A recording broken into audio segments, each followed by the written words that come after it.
भगवान नहीं है। आप जब लोग ये कहते हैं कि डॉक्टर भगवान है, डॉक्टर पढ़ाई करके डॉक्टर बनते हैं, पढ़ाई करके ही ट्रीटमेंट देते हैं। हमारे दिमाग में कोई भगवान नहीं है।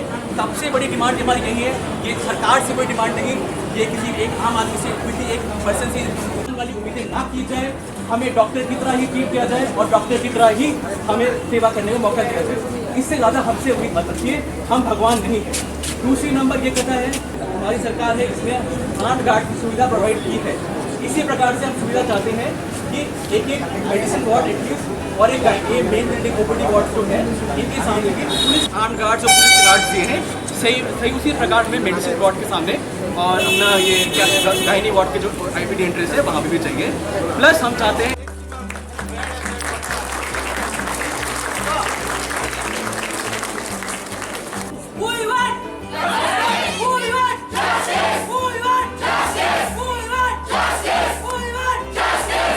हम सब डॉक्टर लोग और जो यहाँ के लोकल पुलिस अधिकारी हैं उन सब से साथ मिलकर एक क्विक रिस्पांस टीम बनी। इन्हीं सब डिमांड के साथ और सबसे जो अहम डिमांड हमने आपको कहा है कि हम लोग भगवान नहीं है, हमें प्लीज़ भगवान की तरह ट्रीट ना किया।